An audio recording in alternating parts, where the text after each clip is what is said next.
Hi. Hi. Ooh. Uh-oh, he's wearing a jacket. Hey everybody, it's chilly in here. It's not a cape, but... So I need to set up a camera briefly. While I do that, I'll tell you what this panel's about. And I'll try to do it all standing right here where things will pick me up. This is my camera assistant, Evan. Everyone say hi to Evan. Hi, Evan! Optimus Primal over here. Everyone tell Evan how pretty he is. You're relatively pretty, Evan. Everyone tell Evan that all Evan should be smiling that way. Yeah. Smile and cry. So this panel we're going to do, number one question, is anyone here also at TFcon Toronto? Is it okay? Of that subgenre of spectator, did any of you see this panel at TFcon Toronto? Of that subgenre of spectator, did you watch the YouTube upload that I put up like 2 days ago? All right! This will be a big old surprise for all of you. I actually need to go grab my laptop, so count me down. No. 3, 4.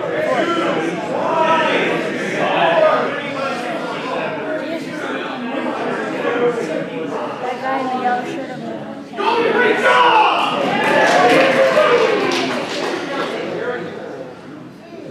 Alright, so this panel is called Why Do We Enjoy the Toy? Thinking Beyond the Buy. Let's just pretend like the panel's called Why Do We Collect? Because that's a lot snappier. So, there are slides, but they are not really necessary for the panel. They're just necessary for me. Because I don't remember things. And when I did this in Toronto, I neglected to record anything. But Evan was able to capture what he needed to capture, because he's fantastic. So, this time, I'm not going to let you all down. By the way, if you are wondering about the evening's programming, it's going to be this panel, followed by a quick little 1-hour stint with a whole bunch of Transformers podcasters, called the Podcaster Roundtable Friday edition. Does anyone here listen to podcasts? In that subgenre, I'm not going to do that again. But stick around for that if you can. And if you can't, I sure hope you're able to make it to the one that's on Sunday, because we're going to raffle things off.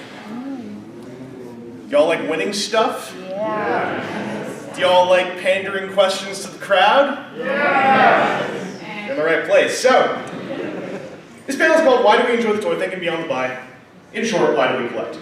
The goal of this panel is to dig a little deeper into specifics on why we enjoy the toys we collect, identify some collector types, and help me through my toy collector midlife crisis. So a big crux of this panel to lay out right up front. This is all brainstorming. None of it's meant to be gospel. We're just having a panel adventure.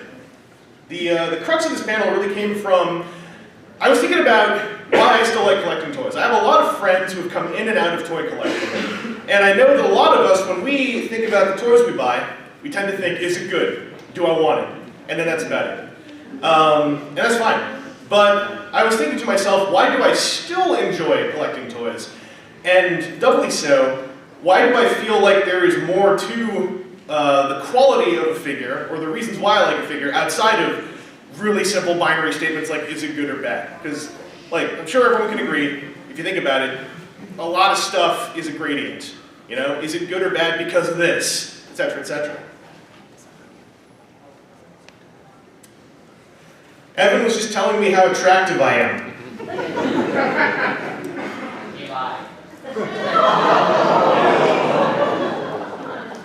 Or not enough He's lying, you're very pretty. Thank you.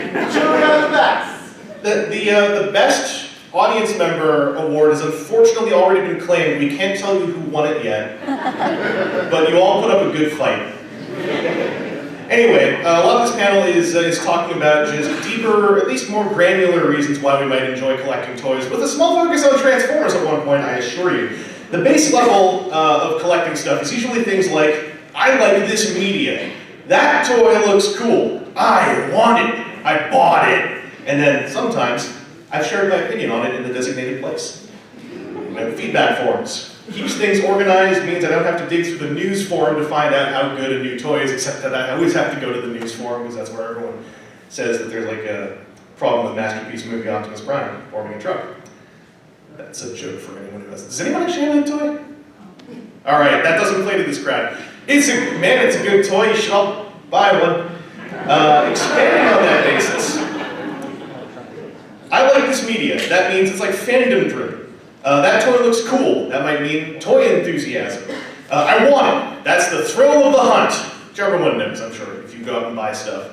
I bought it. That's that new toy smell, that purchase satisfaction, that thing you only get from a figure exactly once. The first time you pop the seal on it, you work the joint the first time, and it all feels great, and you try not to think about, like, is that rubber part going to degrade? Did that paint just chip? Is this thing still going to work in about a week? That moment, it's amazing. And then, sometimes I share my opinion on it in the designated place. That is subjective analysis and evaluation, which is a real dour way to put, reviewing a toy, for instance. Or at least thinking more about why you enjoy or don't enjoy parts of the toy beyond just sort of taking your base enjoyment, non-enjoyment, and just leaving it at that.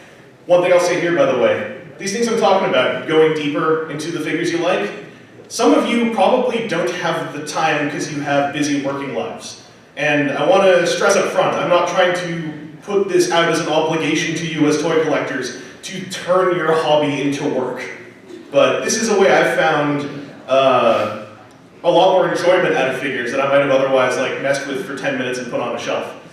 Anyway, I have a list of some subjective qualities, and this list has been enhanced by the participation of the Toronto crowd. So, another big part of this thing is I want to interact with you guys. So I'm going to barrel through these subjective qualities and then go to you guys and see if you have any more you can think of. There's reasons why you've enjoyed figures or not enjoyed figures. So do shout if you do want to say something, because now I hear my own voice coming from behind me, and I don't mind, but it's also distracting. I did like to collect too. Thank you. I remember when I first went to TFcon 2001, there was one cool action figure I got that I wanted for Christmas. Never got it, but managed to get it. Yeah, that's Beast Wars Optimal Optimus Prime. That's pursuing the Grail, which is, I believe, one of my subjective qualities. I rewatched my own panel to come up with more of these, and that's weird.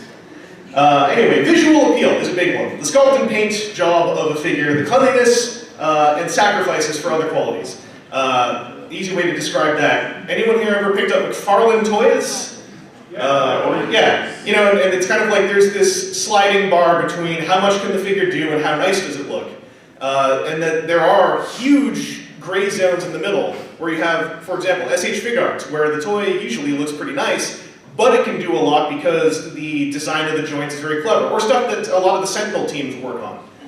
In the dealer room, I believe Flame Toys, who work with Sentinel on that Drift, I think they have that, I think they probably brought at least a test shot of that figure here this year. I did this panel at the end of the show last year, so now I'm kind of hypotheticalizing to invent a verb. Another part of figures that's a subjective quality is the articulation. And then there's a couple more of these sort of gradient things. There's numerical joint count and overall usefulness. A figure can have 100 points of articulation, but none of them can do very much. I always feel weird when I see packaging say 44 points, because I'm like, well, how much do they move? Because if your hip can go here, that is limiting a whole lot of the rest of the leg. Basic movement and dynamic movement. Can a figure do the Kenner sit, like that? Or can a figure do like the Yamaguchi Rebel Tech pelvic thrust, like...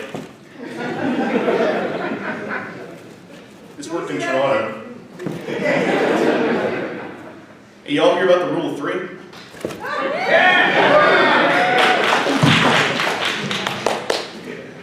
There's also hidden engineering versus obvious visibility. That's stuff I talked about before with articulation, being there, but not necessarily being totally presented to you visually, not interfering with the sculpt if it's cleverly designed.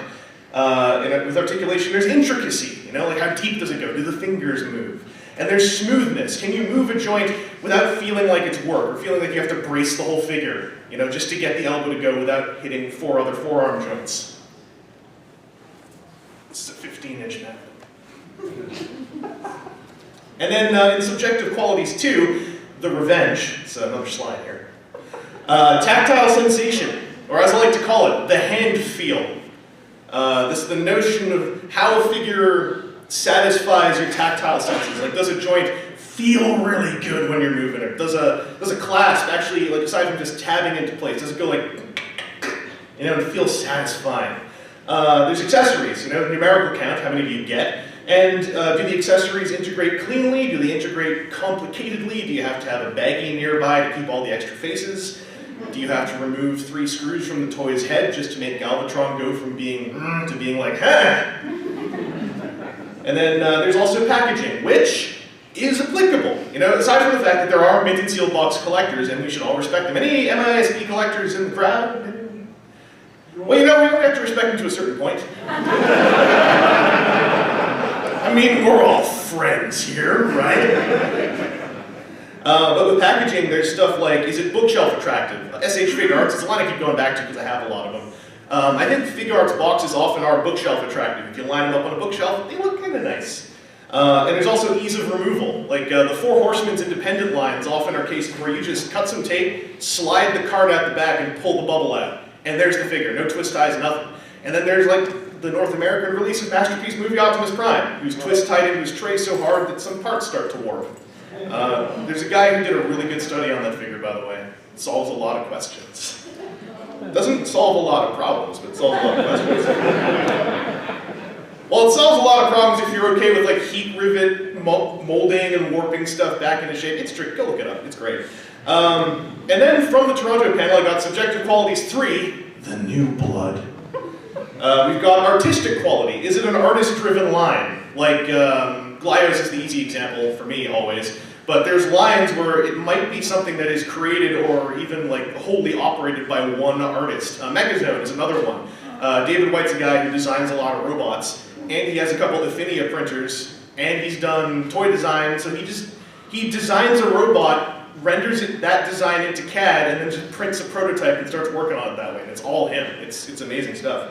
And there's also designer-driven purchase decisions, where it might not be a designer who owns their own, artist-driven toy line, but like a lot of you guys, I think, are into Transformers. So Transformers Masterpiece had this run of cars that we know to be designed by a guy called Shogo Hasui, and there were a lot of folks who noticed when other designers moved into Masterpiece and Shogo Hasui moved on to other projects, and there became this kind of not cult. But there was like this love of the Shogo Hasui era, which had a whiplash effect, and a lot of people hate Masterpiece tracks, it turns out. Hateable toy, I guess I don't hate him, but hateable. And then there's also capturing the character identity, which is, do the face sculpts actually look like the character? You can have a toy that looks really good, and then you look at the face and you're like, who are you? What a good figure of a really good cosplayer who didn't finish a mask. And there's also, so that's the face sculpt, but then there's also, can the figure assume a silhouette you recognize of the character? Like, can a Wolverine figure cross his arms in front of himself and look like he's screaming bug, Yeah. There's also electronics, and I think that a huge subjective quality, if you want to think about toy electronics as an older collector, is how much does this electronics feature integrate, and how much does it still feel like magic? There's a technology I love, I forgot the name of it now, someone will probably correct me, what's an easy example? Skylanders. Skylanders had this one run where if you put the figure, so they have like an RFID chip, so you can already put these figures on a base, and they're doing a data transfer. Then they had a run where you put the figure on the base, and it also wirelessly transfers power to make an LED light up. And the figure itself has no battery in it. I think that's magic, in a way. Like, obviously it's not real magic, it's like, what's the quote about a sufficiently advanced Skylander to a naked eye looks like magic, it's like some Asimov quote. Yeah, you're right. Yeah, Joe's got my back. Yep. And then there's one more, this is very much a robot collector-centric subjective quality, and that's weight, which often manifests as that die cast. Although, there are also fully plastic toys where I know it's been a piece of feedback I've made and other people have made where you pick it up and you're like, that's kind of heavy, because it's just dense with parts. And so that does it for the regular subjective qualities. I've also got 3 transformation subjective qualities. Before I do those, does anyone else have a non-transformation subjective quality about a toy? But Dana, you got your hand up right away. Shelfability. Shelfability. I know it's going to sound weird, but as somebody that has too many, some of them, Billy bookshelves can't go that big. Oh, right, at that very specific height of like... Yeah, 11 inches. Yeah. Or just the figures on the shelf. Does it look good with the other figures on the shelf from the same line? Yeah, Returns, they're all blue.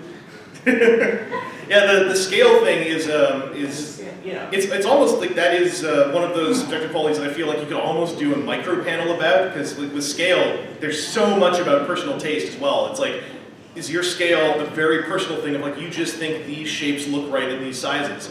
Is your scale, based on the Sunbow sizing chart from G1? Is your scale based on like all these screen caps you're posting in the third-party subforum on TFW 2005, for instance? But shelfability, I know that there is a huge thing about when a big toy comes out. It's almost like one of the big points people make is, please make this able to fit on a DTOLF. And it's not even like make it be that high in its standing height. It's like, make this figure able to assume a shape that can fit on a DTOLF. Like if he's sitting down, maybe he fits on a DTOLF. Or if he's kneeling.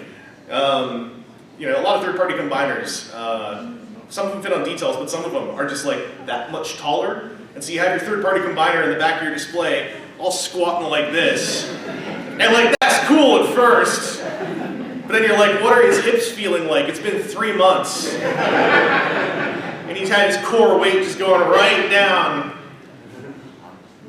He's exercising. He's exercising. This is pretty good exercise too, by the way. Squats. Any other subjective quality? Yeah, in the back. You got to shout for me. Ubiquity. Ubiquity? Ubiquity. How not G1 it is. Oh, uniquity.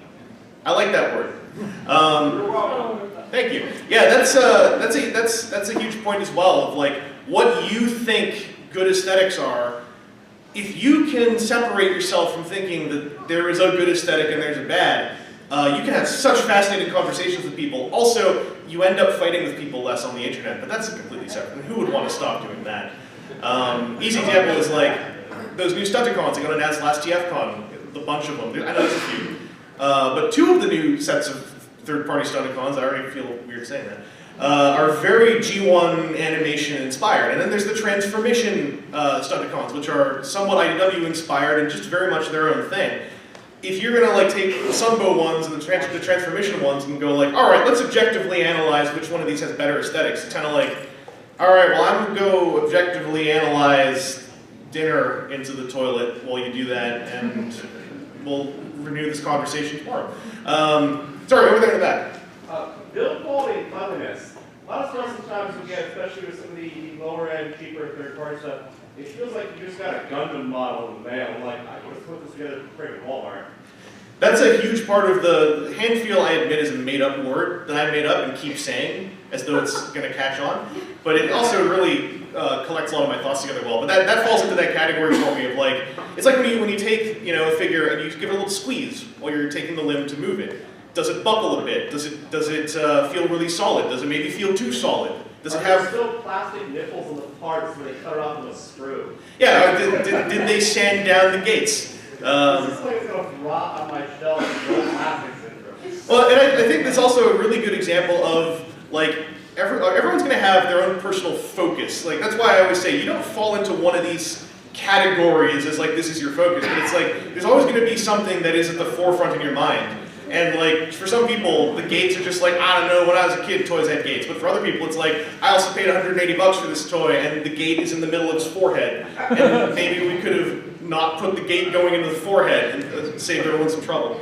You had your hand up over here. Yeah, female characters that aren't just recolored male characters, they actually have their own unique mold that goes back to what you were saying, uniqueness of the toy. That is definitely a very Transformers thing, more so than other lines. I think maybe. Did G.I. Joe ever repaint just like a character with a full helmet and just say it's a girl? Because yeah, Transformers is kind of able to do that, for better and for worse. yeah, absolutely. Like sometimes you're just kind of like, look, Blur's a good toy, but I don't want to have to keep buying Blur over and over again. Talk very fast. I'll just quickly go into the, because I only have 3 of them here, the transformation subjective qualities that I've got. One of them is the magic effect, which is the how did this turn into that? Which can be as simple as one mode looking far smaller than the other one, or one mode looking far larger than the other one. Or it can be stuff like a lot of the X-Transbots Masterpiece Alikes. It's like their focus, their design intent is, this is the animation model for the robot, this is the animation model for the alt mode. No matter what, we're going to get from here to here. It doesn't matter. Maybe only once, though. Pardon? Maybe only once. Well, yeah, it also might be a really complicated process and you only do it once, but it's still really fascinating sometimes where it's like, the robot mode's arm is clearly part of the car, but it's kind of round in robot mode, and it's really square in car mode. So the arm's going to blow apart into 15 pieces so it can change from being round to square. And I'm like, that's really difficult, and it's not my personal preference in transformation, but it's also really fascinating and clever, like just to get a round thing to look square, like that's one of my favorite tricks, even though the methods often lose me along the process. Which is another part here. Complexity is a huge part of transformation and transforming toys. And it's not really just as simple as is it easier, is it hard, because there's a lot of stuff in between. There's shell forming. And an example I gave at Toronto that I was really happy with as I switch arms, because this is a 15-inch MacBook, is I used to be in the old early 2000s thing of like shell former is like it's like a nasty word you use on toys you don't like. Shell former. And then a couple of them have done this, and I would always kind of go like, well, it must be doing something else. But then in the Age of Extinction line for the 4th Transformers movie, there was a Voyager toy for Galvatron. Full-on shell form. Like the whole front of the truck is just a backpack. But the way it does it in one move to go from being a truck cab to just a flat panel on the figure's back, I thought it was fascinating. And I was like, this is a shell former, but it is in that genre so clever. I feel like I can't disparage it by just calling it what it is. And for complexity, this also moves on to things like puzzle play, the really complicated things. If in your mind it's worth it to go through all this work to see a ball turn into a cube, that could be worth it for you. Like it might be your style of engaging with your toys that you don't just need to be able to transform it at the side of your desk, but it's like, no, I take 20 minutes out of the day and I want to get into the puzzle that this is.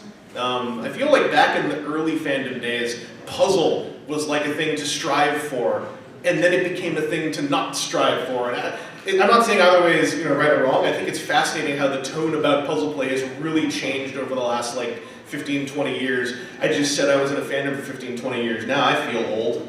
And then there's smoothness, which I think is different from complexity and transformation. Because smoothness, it is speed, but it's not always speed. Sometimes it's the smoothness of the motions. Like it could be a long transformation, but to me it's the difference between feeling like I'm doing busy work versus I'm doing cool motions. Like Mastermind Creations have a Tarn figure called Kultur, which I love, because that figure is just a bunch of cool motions and then it's done. And none of the busy work is happening. There was another figure, and I don't remember what it is, but I remember that was a really key point for me, is that I felt like all the busy work was in the cuts of the angles on the moving parts. So the designer did the busy work, I just had to move the arm like this and see this really cool switch happen. So for transformation subjective qualities, bearing all that in mind, is there anything else, just when it comes to transforming, that really comes to your mind? You had your hand up. Oh no, just in general. Will it pass the toddler test? That is important, especially if you're a collector who has kids. I just talked about collectors getting older, and that is a factor of it. Like, can you share it with your kids? Or, if you don't have kids, do you have to worry about wearing kid gloves just to mess with a figure? A huge thing for me is I don't like buying a $200, $250 toy and then also have to be really careful. I know that that is hand in hand with a high-end collectible, but I've had high-end collectibles that also feel like tanks. And those ones are the purchases that I keep and that I appreciate. I had a long, weird, up and down love story with Hot Toys. And they're great, but they're not for me. They're not for my tastes. Just because at the end of the day, I feel like Hot Toys are designed to be engaged with a whole lot when you get it. Then you find that perfect pose, and then you keep it on a shelf for the most part. Tweak it now and then. but don't go full on, have a whole day of messing with it. And I think that it is not a mistake for them to do that, because what they gain by making a figure that's like that is you get stuff like, rubber coating over joints and things. It's just that eventually, if you have a rubber coated elbow in life or in action figures, and you move it back and forth like this over and over again, eventually the rubber's just going to wear out. And it's something I'm still trying to deal with. Like when I get a figure with rubber tank treads, I went and bought this stuff called Gummipfledstift. Yes. It's German. And it's the stuff that's supposed to seal rubber on cars. And it's been getting around that you can also use it to seal, and sometimes restore, but I would not say trust it to restore, rubber on toys. Like if you have an old figure with rubber tires that haven't split yet, you get them off the tires, give them a coat of Gummipfledstift on both sides. I'm half German, I'm trying really hard. What's the English name for it? I don't know. Everyone, I watched a video. Make up something. The video that I saw was a guy, and it's nothing wrong with this, but it was like also like the most Texan dude saying Gummipfledstift. And yeah, it's a German product, and like that's what you have to search for, Gummipfledstift. Someone did translate it, I just can't remember. But it's a sealant for rubberized stuff. And yeah, I have a lot of trouble dealing with figures where I know there's a thing on that's really cool, but is also destructible. Bendy wires in rubber and in capes as well is something where it's like, darn, this is cool, but like I know, no matter what I do, my engaging with it is shortening its lifespan. And then this can be a whole conversation about like, hey me, your engagement with food and the world around you is probably shortening your lifespan. But then, I stop talking about toys. Or I start yelling at toys as though they're me, and that's a different panel. That'll be happening tomorrow. Any other transformations subject to qualities? Are you stretching? No, I haven't done this transformation. Let me know anyway. Well, is it going on my work desk? Yeah, so can it survive, can it survive a work desk, or does it look good? No, you have the things at your house that you have, but then you have what you take to work that other people are going to see. Yeah. So you don't want something that's not as awesome for someone to go, oh, that's what you have? As opposed to, oh, that's actually pretty cool. Yeah, I have a whole bunch at home. Oh, you do? They think you have a bunch of those, not a bunch of gift players. Well, if you want to really put a filter on who you're working with, you just take KISS players, get the manga too, just put it all over your desk. And that's kind of like your litmus test for like, so are you worthy? Do we talk? Do we have lunch? Can you deal with Megatron Face Legion? That's an in joke. Don't remind us of that, please. No, I can't sleep at night. You can see my panel about the history of KISS play on Sunday morning. Never read that one. Sorry, Spade, Jeff? This is a little bit of a weird concept, but translation, especially with a third party, you get a figure, you have instructions, and you can't read the instructions. And it's not because they're in another language, and Hasbro's guilty of this now. It's like, So guilty! Yeah. My old man eyes can't see the difference Listen. between mauve and off gray. My friggin' glasses, bionically enhanced eyes with the paper here and all my filming lights on the paper, if your contrast is you have a dark gray background and then a slightly less dark gray model with really dark lines on it and then really dark red to highlight what's going on, I can't tell what's going on! And it's also half a 7 years. Yeah, and then the picture's this big! I got a whole thing, this isn't even related to the panel. Video instructions that are not made by the fandom but made by the company with designer input. Just, holy crap, how great would that be? Less guesswork, less going like, well, I hope one of the fans is clever enough to sort out what this is supposed to do. That's the other part. It's a lot of third-party figures that I've gotten a hold of, and a few Hasbro ones, there are entire steps missing. Yeah. There are entire I have one that, well, this is more of a Sir Toys thing. There's an entire figure missing from a combiner. That's part of the fun. That's the puzzle play. We can't tell you the whole thing. Sorry, you have one. The paint chipping when in transformation. Oh yeah, paint chip, like having paint on parts of a transforming toy where it's like, this looks great until I transform it. You know, like paint on a hinge. In non-transforming toys, a lot of NECA toys often end up with paint getting inside the joints. Anyone have a NECA figure where they move a hinge and then this big colorful strip kind of forms? Or the paint is so stuck that the arm just breaks. Or the paint is harder than the joint and the joint snaps off? Yes, that's happened. Oh yeah. Sorry, in the back there. Transformers turn ducking. How many pieces does it change into? Not enough. Train? The train is in a tank. Does it have 2 figures inside of it? 3 figures? Can I hear 4 figures? That's definitely a very niche thing to Transformers, but I think it's a really important thing to figure out what we want out of our triple and quad and quint and sext and sept and oct and sorry? Nod? Not? Sorry, I'm just trying to remember what the 9 one is without the help of the audience. Just skip the 10. And Deca. But yeah, figuring out, like, you know, what you're willing to see, because there's going to be sacrifice from each mode somewhere, and figuring out what you're willing to see sacrificed, I think is a big self-question to ask when you're trying to figure out what it is you like about figures yourself. Oh, you have your hand up for a while here. I'm just going to think, no cheats. I don't like when you have Optimus Prime have windshield on his chest. But if it's just a molded piece because they didn't figure out, they couldn't quite get how to get the actual windshield to make it there. So they create some new cheat that is as a part of it. That is a solid transforming subjective quality, because that is also huge for a lot of people. Is like, because I'm okay with cheating depending on the end result, but I respect, I also really enjoy it when it's like, no, I want to see the headlights turn into these headlights, this window turn into this window, and when a figure can actually do it, and more so, when a figure can do it without then falling into some of those other subjective qualities in a bad way. Like, can it do it because there's what company is it? G Creations, IDW Optimus Prime, who pulls that off by exploding into about 150 jointed sticks, and then coming back together in a different formation. It's like, he's doing it. I can't deal with doing that myself, but like, figured it out. Over there, you got 2 fingers up. Yeah, so one of my biggest pet peeves is unintentional parts forming. So you have a figure like Nitro, where the back pieces fall off, and it's easier to just take these pieces off, and they aren't intended to come off because they were too lazy to pin them in.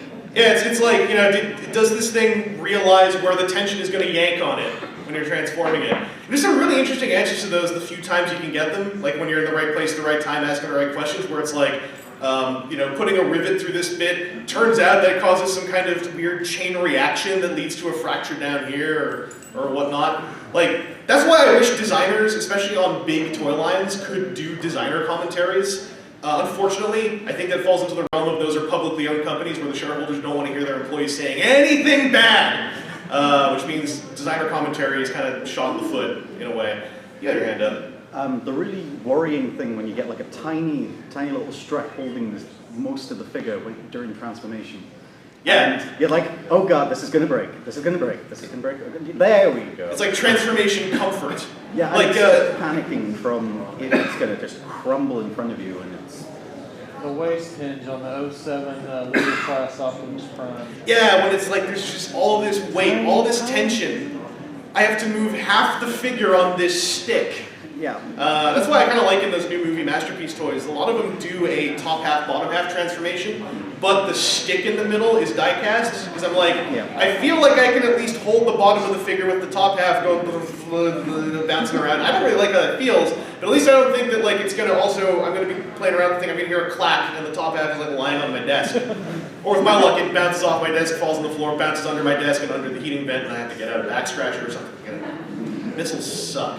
You got your hand up there. Transformation and elbow sustainability. Like, how long? So, Alternity Convoy, the Automorph online stopped working and broke. Not sustainable. Clear plastic hinges, not sustainable. And how long can you keep it in all mode before it self-destructs? Like Cheetos whiskers, Cheetos whiskers. Yeah, are they like pushed into a position where it's like you shouldn't leave it like that for like a year or so? I think that's like very similar to my thing with Hot Toys, of like really cool features that are so cool there's no sustainable way to do them, but maybe they're cool enough that like I feel like I get my money's worth anyway. Like that's like the rubber coated elbow joint in a way, or spring loaded things that do commit undue pressures on the plastic around them. wasn't it the Rick Grimlock toy? If you didn't modify him, eventually the pressures of his leg transformation blew a hole out the front of his leg or something? Or the elbow? Yeah. Transformers is a violent, dangerous hobby. You got your Optimal Optimus toy you've been looking for since you were a kid. And you look it in the eyes. Oh, what does this button do? It just shoots you in the eyes. Was it worth it? We're getting close to time, so I just want to go through the last slide here, which is some collector characteristic types. These used to be collector types, but I was like, that makes it sound too much like you're one of these. These are just characteristics of collectors I've noticed in myself and in others. You got your set completionist, whether it's full teams, character casts, a certain series, every version of one character. You got your shelf displayer, who doesn't worry too much about sustainability as long as they have a good-looking robot on the shelf. You know, the Hot Toys thing of like, you're focused more on the presentation than can you play with it a whole lot. And then on the other side of the coin, tactile oriented. Do you need to be able to mess with the thing whenever you want, no matter what, over it looking even better if it was maybe not as robust, which I always wonder if that's the right word. And I'm definitely one of those, hugely. In my Venn diagram, tactile oriented's a big thing I've come to notice. Like those are the figures where I feel like I got my bang for my buck, for myself, anyway. Character enthusiast, you know, like I gotta buy every Transformer named Steamhammer. Got these Steamhammer fans and the hit. His hit, no? Okay. And then there's the gotta catch 'em all. This is the one that we all were. This is the one where many begin but do not end. When you get into collecting something new and you're like, I'm gonna get all of them. Because maybe it's something new and there's only 10 of them. But then 5 years into this collecting spree, you have 300 figures from the thing and you start feeling like your pre-orders are obligations, almost as though they're bills you owe to the toys. You feel like Ami is more threatening to you than the IRS. You feel like if you cancel one thing at Ami, you've heard the stories, it's not like they're going to cut you off. Instead, you click the cancel button, you hear a crack behind you, and there's just a split open in your wall. And 3 Yakuza men run out and just take one of your fingernails, and they say, don't do that again. And then this was a new one from Toronto, which is a real one that I'm not one of these at all, but I think the discussions from people who feel this way are fascinating, which is people who want just the one best possible version of a character. Because sometimes for collectors like that, sometimes that is from just a love of a character but wanting the perfect one. Sometimes it's also just the realities of what you can afford, what you have the space to display. And sometimes it leads to fascinating discussions, like when we had Planet X release one big Triptychon, and Generations released another big Triptychon. They're both Triptychon. They're as different as can be, but they're both Triptychon. And there was one guy in the thread for the Planet X Triptychon who, a lot of people tried to get him to just pick a direction to go in, or he should just buy both. And he was like, no, I can afford both, I have room for both, but I only want one Triptychon. And he was like, sort of musing in a way on like, what makes one better than the other to him. And I was like, dude, can you like write a book? Because like, I think this is really cool. Like, you're attempting to figure out, within this limitation you want to operate in, where you want to go, and like why you want to do one or the other. That stuff I think is fascinating to me. Like, really simple things where like you have a person who says, I only buy official, or you have someone who says, I only buy unofficial, and it's like, that's a baseline, but let's dig into that a little bit more. Like, what would you do if you saw one of the other ones that you thought looked kind of cool? Like, would you talk yourself out of it? How would you talk yourself out of it? And then, a lot of it is just like self-discovery stuff, which all, culminates in the final slide called Moving Forwards. And the bullet points on this are: consider how many collector types your personal Venn diagram intersects with. Enhance the value of your collection by trying to expand on which subjective qualities engage your deeper interests. Enrich the hobby, if you want to, and have the time, by thinking beyond simple good, bad, binary values, and enjoy the company of what you have. And that last one is really important because sometimes your area isn't getting new stuff. Sometimes you just don't have the money to get the new hot, cool thing. And it can be a bummer, especially if it's your hobby. Like, end of the day, yeah, it's a possession, but if you have a passion for something, you want to get on the zeitgeist, the time ghost. You want to be there with all your friends talking about the new thing. And if you can't, I find one way to really, not going to get my mind off it, but still enjoy my hobby is I'll go like, all right, sometimes there are figures I get where I spend like half a day with them and then I just get into a whole bunch of other stuff. what if I go grab that figure, and then it helps that I like also make a lot of reviews on YouTube, but what if I make a video for this, or at least try to start writing a script for it, and start trying to think about this figure for a good while, you know, make an evening out of staring at this thing, messing with it, going like, what did I like about this, like especially if I can't remember anymore. And I think that enjoying the company of what you have is also just really good for healthy collecting. It's a way to help you judge future purchases. It's a way to help you feel better about maybe regretful purchases or impulse buys. Just in general, thinking a lot more about reasons why you enjoy toys you collect, especially if you've been doing it for a while, and trying to think past really simple broad stroke statements, I think makes the hobby even more exciting. But you know, there are other ways to go. For some people, it's like, maybe I just want to get out of the hobby. And I have a lot of friends who have come back, you know, come in and out of the hobby. But I haven't, and I know a lot of other people haven't, so let's make an adventure out of finding our way. I was trying to make a cool ending statement there, but that sounded corny as butts. So, any other things anyone wants to say or bring up, any topics that I might have blazed past, or that you're just, any qualities you were chomping to say? Get your hand up. I was wondering, are knockoffs like dangerous? Hey, this is a tangent we went on to in Toronto. And I rewatched my panel, I don't remember how we got on that tangent. And I was like, I wonder if it will come up. What's the question? The question was, are knockoffs dangerous?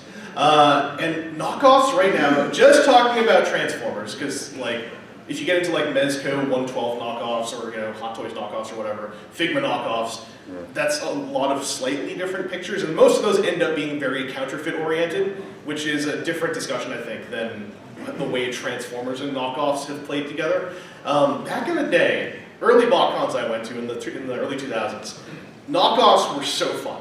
You try to find the booth with all the colorful rainbow knockoffs, or it's just the oversized toy that was this big and they made one this big, and it looks like someone sneezed it into a Kleenex and just sort of waited for it to harden. And it's like $5, and this is stupid, I'm gonna get this. And then those kind of just faded away from my view for a while. Like, I know they weren't gone, but I noticed a lot of people stopped talking about them. And this is before the unofficial market became huge. Then we had the unofficial market. And then we have this new surge of like, I mean, Cert Toys certainly has helped make the goofy knockoffs accessible again by offering tons of them. Spada Ball Matrix over here just got a football that turns into a robot man. It's awesome! And I mean, that's the fun side of that. I mean, that's also, I should correct myself, that's not even really a knockoff. That's a football that turns into a robot man. No, it's a knockoff. But then you also get fun stuff like Titan Masters, little head masters. It's like what if we make them in Dayglow plastic and they're this big? And it's like, why? And it's like, because I want it. It's, you know, it's fun. All right, sure.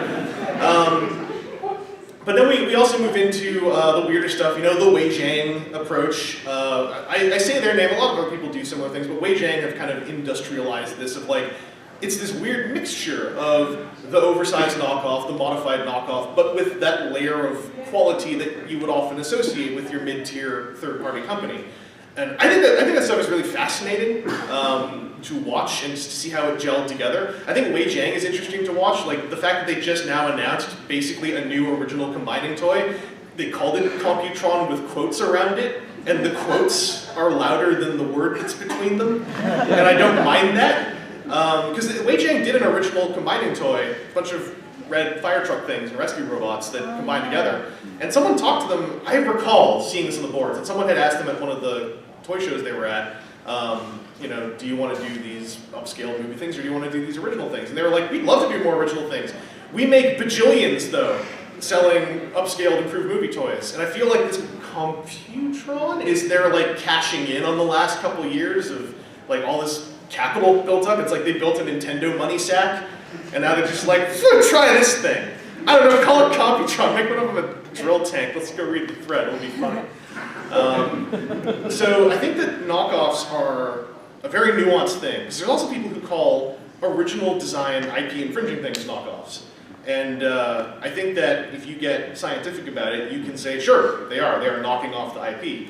But in the conversation you often have with toy fans, knockoff usually means cribbed tooling. You know, like theft of steel molds, you know, creating a steel mold by making a resin mold of an existing figure. And so that's all very nebulous, and I said this in Toronto. when I try to have a really passionate opinion about it, or I tried to, I realized I was starting to come up with reasons why I was getting passionate about it because I wasn't able to fit myself in with the conversation very well. And the only thing I feel really big about is counterfeiting, where it's like, it's not just a knockoff, it is also presenting itself as an 80s toy. Look, we found a case of them. Put them on eBay for very expensive, but slightly not as expensive as the last sealed one that sold, you know, an original Optimus Prime. You know those things where someone puts up a warning and they're like, hey, if you're on eBay, these sealed Optimus Primes, the real one, the 8x8 grid, is located at these coordinates on the vector diagram. However, the knockoff, the graph is there's 9 grids, squares of the grid. And if you get a magnifying glass, you can see there's 3 micrometers off center from the left corner of the package, and that's how you know it's not real. Like that's the stuff I don't like personally, because it muddles the marketplace. When things don't present themselves as what they're not, in a very literal sense, because you could say third-party things present themselves as Transformers. But if it's not literally saying, I am this product, but it isn't, I don't really mind it that much. And I think that as far as damage those things can do, I don't really know. Because the only thing about those things that I find negative as far as the way people talk about toys right now is when a new toy comes out and someone says, oh, right, this looks cool, can't wait to buy the knockoff. Because at some point I'm kind of like, listen, I don't care about your buying habits, but like, it just seems kind of rude. It's like, all right, good work. I'm going to wait for someone to make it themselves, but you know, you did a good job. You know, it's kind of like, a lot of designers read boards, especially third-party designers. It's like, look, do it if you want to, but like, don't freaking wave it and be like, hey, I'm giving it to someone else, but it's money in my hand. With Hasbro, guys, I like a lot of people who work at Hasbro, but Hasbro is such a exponentially larger company. They also have TFcon Hascon. They have Hascon, which is a great name. I feel like it's harder to feel like someone is almost making that strike at Hasbro's people, as opposed to people who work on smaller projects or in smaller companies. Because Hasbro is a massive corporation, and something I tend to say a lot is like, a company, the people in a company can be your friends. A company itself is never going to reward you or punish you, really. Like it's a huge corporation. And so I want to care for the people who are inside of it and find a balance between that and also not wanting to go to bat for the nebulous entity that company is. And that's also a long conversation you can have with yourself. Like if you want to get really extreme about it, the example I give, and I'll end here, is if you go in that conversation long enough, eventually you got to start asking yourself, where are my plates made? Where are my knives and forks made? How is my food made? And you can do that, and a lot of people do that, but it is also very difficult. And I myself do not have the strength to start worrying about all of that. I don't have the discipline. Anyway, we got to get the podcast panel going because I have gone over time, I'm pretty sure. So thank you all for showing up for this. Please stay for the podcast panel. We're going to have a whole bunch of cool representatives from cool podcasts up here. We're just going to have a quick little 1 hour dealie talking about what we want to see, what we're all doing at the show. And after the show is done, at the end of the show, if you look at the schedule, you'll see there is the organizer Q&A after the dealer room closes. After that Q&A is the longer 90-minute podcast roundtable where we all talk about what we saw at the show. We also have a mystery challenge that may or may not just be me reading a WTF listener question to people off of my podcast. And we're going to also have a raffle, and there's a bunch of things in the raffle. You have to be there, though, to win the raffle. So if you want to win things. Anyway, people for the podcast panel, please come on up and get ready. Thank you all for being here. I hope it was interesting. I hope, and if you want to talk about this kind of subject more often, I'm on Twitter way too much. I try to be responsive there. I'll be around here too, but Twitter is, I like Twitter, I don't know. Twitter is a flawed platform. If I were to sit in a room with Twitter, I'd probably punch Twitter in the face. But as a platform that I use, Twitter sure is useful.